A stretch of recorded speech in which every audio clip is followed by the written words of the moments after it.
What does your family mean to you? Are they merely people you surround yourself with for your convenience? Do you love them or are you fond of them? What I'm trying to say is, are you the type that has a dream for yourself and others just fill in the gaps? Does your work come first and family is more of a hobby? That's a lot of questions for a person to answer. Some of you will really have to think about it before you give a true opinion. Others will reply to this immediately, but they will know that they are lying. And then there will be people like me. Without hesitation, I will tell you that my family comes first. My children and grandchildren are held above all else in my life. They are the sole reason for my existence. They are the sun, the moon, and the stars to me. I would literally give the shirt off of my back for them, which is not to say if they needed it, but if they wanted it. I would give my last dollar to any of them for a frivolous whim of theirs.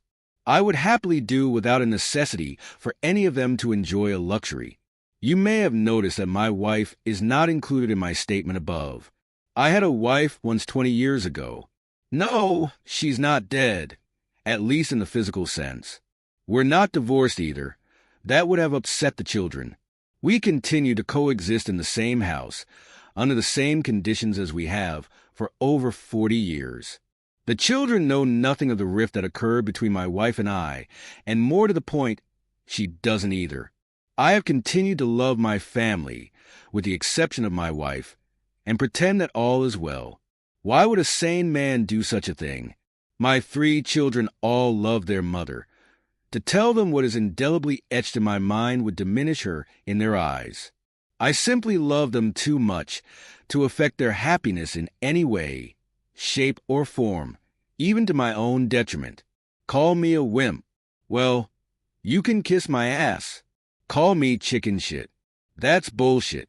What I have done for the last 20 years is protect my children. It has been a feat harder than you can imagine, harder by far than any form of torture ever devised by man.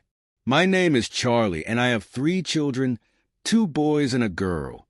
They are everything to me. The oldest, Rob, is going on 40, Billy is 37, and my baby girl Judy just turned 33. Between them, there are 8 beautiful wondrous grandkids, and I would happily lay down my life for any one of them. I have kept this secret inside of me for very nearly 20 years. The woman that was once my life and my only love is Sally. I'm telling you this now because there are only days or hours left in my life. The doctor tells me it will not be painful. Sally and I once had something that you would call the perfect marriage. We met just out of college. I had a great job as a beginning architect. Sally was in real estate and loved what she did. I first laid eyes on her at restaurant. For me, it was love at first sight. Thinking back, it took her a little longer to say she loved me. I asked her to a movie. That is how it was done back then. We dated for months, and I finally had enough nerve to ask her to marry me. We married 6 months later in the church that her family went to. Hawaii was where we spent our honeymoon and learned about the physical side of love with one another. We spent a glorious week in the sun and explored each other's bodies for hours. Our life, as newlyweds, was a happy one, working to save money for a house and loving each other. Sally did very well in her job and found us a beautiful house that we couldn't afford. We bought it anyway, vowing to work harder and cut back on things we didn't need. We didn't eat out anymore and took our lunches to work. I worked harder than I ever had in my life, and it paid off quickly. Soon I was promoted, and we could now easily afford the house. When we first bought the house, we had started to spend our time together doing things that didn't cost any money, like taking long walks and going on picnics. We enjoyed that time so much that we continued to be frugal and spent our time together enjoying each other. What money we did spend was spent on the house. We worked like dogs to make it a show place that we could raise our family in and grow old together. The day that Sally told me she was expecting our first child, I could not have been happier or more proud. My prayers had all been answered. Sally's belly grew each day, as did my love for her. We continued to live as we had, choosing to spend time rather than money on the kids and ourselves. Don't get the wrong idea, here we had everything we needed. We just felt that it was more important to do things together as a family than for the kids to have all the latest toys. Doing almost everything as a team, we tried to instill values in our children, teaching them right from wrong in our own loving way. Church was a big part of our lives, not because we were fanatics, but because we wanted the kids to believe in a higher power. Attending services each Sunday as a family and taking part in all the outings and picnics, our life was a happy one. At 43, I was hurt at a job site inspecting a building that we were constructing. I was hit by a falling piece of a metal beam, and my back was a mess. They put me back together, and I spent over 3 months in traction, each day praying that I would be able to get well and provide for my family. It took a long time for me to be able to walk and get around on my own. The pain was tremendous, so I took a lot of painkillers. The pain was either subsiding or I was just getting used to it. It took a while to wean myself from the narcotics, but I eventually took control of my life. I used a mild form of muscle relaxer for relief. Most of the time, I was able to function fairly well, so I got back to work. My family life was pretty normal then, remembering my physical limits. The only problem was that the medications rendered me impotent. Sex with my wife had always, and I do mean always, been wonderful and frequent. That was one of the things that we had discovered early in our marriage that we could do to entertain ourselves for free when we were struggling financially.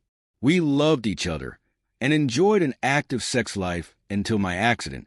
The one positive that had come from getting hurt on the job was the huge settlement check we received. My children's education was assured, and there would be plenty left over for an early retirement. The money was surely not as important as my health, but that seemed to be returning as the days went by. Our life was good again. I was able to keep up at work and with my family. Everything fell back into place, except sex with my wife. It had been over a year since we had made love. Imagine, if you will, going from 5 or more times a week to nothing. It had to have been very difficult for Sally, but it was equally hard for me. Not only the fact that I was celibate, but the guilt tore at me for not being able to give pleasure to my wife. Unfortunately, the doctors all told me, as long as I stayed on my medication, my situation would not improve. Well, I said, screw it, and threw the pills in the trash that day. If I had to live with pain to renew what we once had, then so be it. I didn't tell Sally about my decision, because she would not have agreed to it. Sally always told me the most important thing was my health. From past experience, it would take some time for the chemicals to filter out of my system. My company sent me to Toronto for a week of meetings for a new building my firm was designing. I left early Sunday morning and had expected to be home the next Saturday afternoon. By Monday, I could feel my lower back muscles twitching. This was a good sign that the meds were wearing off. After enduring the spasms, my meetings went well. I called home every night to talk to my wife and kids, as was usual when I was away on business. There was never anything new, just the same talk of how school was going and how we all missed each other. Very routine stuff. But I loved hearing all the details of my family's lives. On Thursday morning, I awoke with a steel rod between my legs. My banana was as hard as it had ever been in my life. My back was sore, but I could have cared less about that. If this meant I would be back in the saddle again, I would bite the bullet and live through the mild pain. My meetings were concluded that evening, a day early. I was too excited to stay another minute, so I changed my flight reservations and would be home the next morning at about 11. The kids should all be at school, and Sally and I could spend the day together. On the flight home, I thanked God for making me a whole man again. Taking a cab from the airport, the traffic was light, and I got home at about 10:30. My banana was almost hard with anticipation as I walked into our house. Well, you can all see where this is heading, and you be right. I got the shock of my life as I quietly went upstairs to surprise Sally. The good reverend of our church was vigorously comforting one of his flock in my bed. Watching Shepherd fuck my wife was a death sentence for our love. There couldn't be a feeling worse than what I felt at that moment. I wanted to rush in there and kill them both. That continued on their way, and I could no longer stand. I backed out of the bedroom. The shock of seeing my wife of 20 years with her legs in the air for another man almost killed me. For me, my first thought was the children and how they would handle this knowledge. That thought hit me so hard that I decided to leave the house quietly to have some time to think things through on my own. I rented a hotel room for the night. Two things occurred to me right away. No longer was there love for the woman I'd married. She'd killed that feeling in me today, and I had lost faith in God. Just look at what the unfeeling bastard had done to me. Fuck Sally. Fuck the Lord and fuck his emissary. My mind was in turmoil, but I had to make a decision regarding what direction to follow. Divorcing Sally. The kids would find out about their mother's actions. Was that the best path to follow? No. Their happiness means more to me than any single thing in the world. I could not do that to them.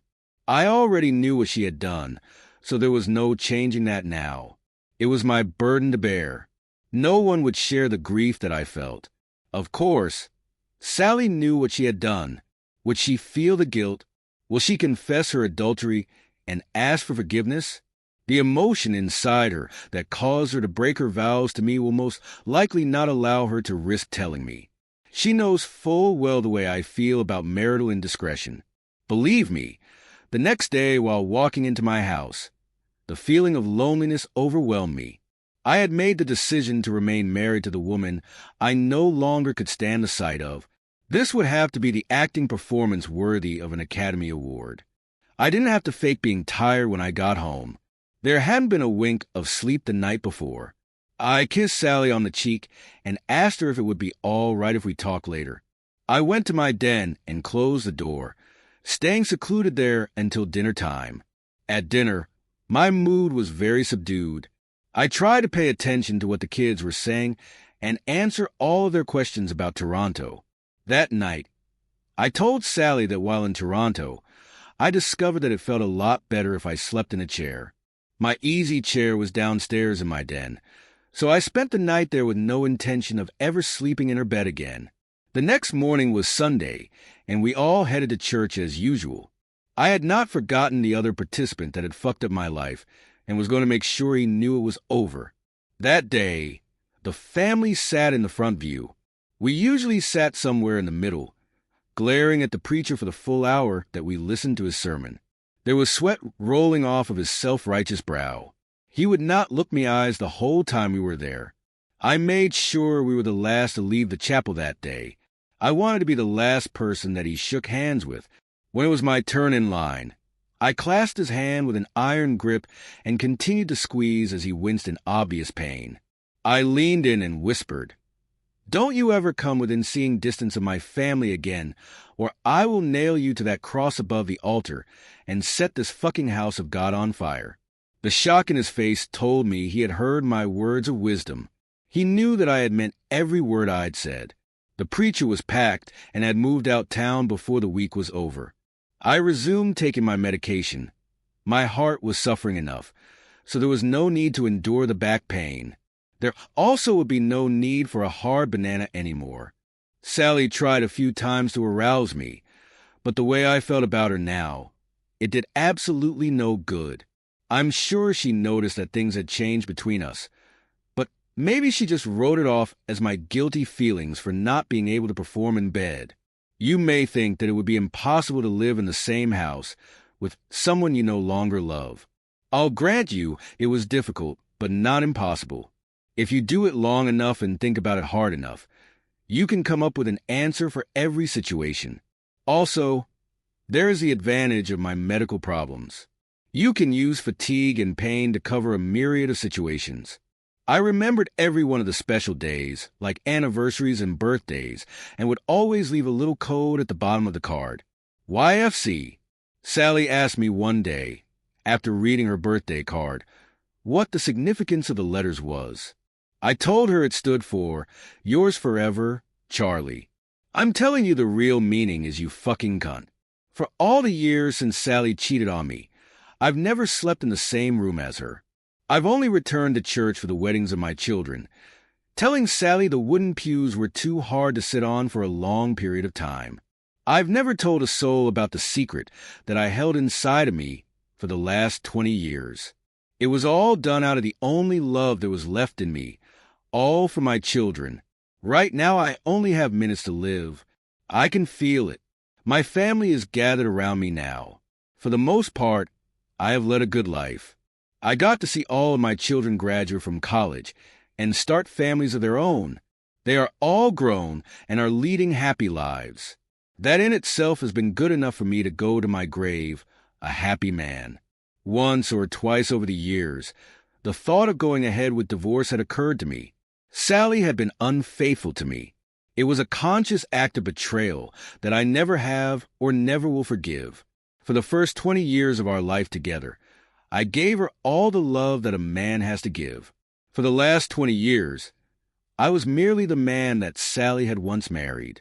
My body lived in the same house that we had worked so hard for, but my mind and heart was somewhere in the past.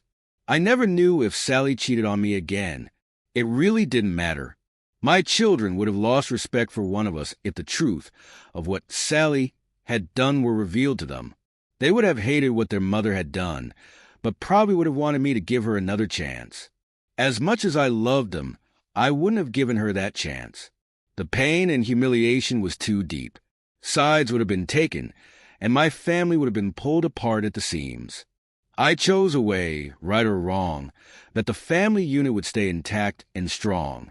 The children's mother and I could be loved and looked upon with respect equally. Saying goodbye to your kids for the last time is a very hard and sad thing to do. I told each one of them how much I loved them and just how proud of them I really was. I hugged and kissed them all goodbye and asked them to give me some time alone with their mother while there was still time. There was a lot left to be said to my so-called wife.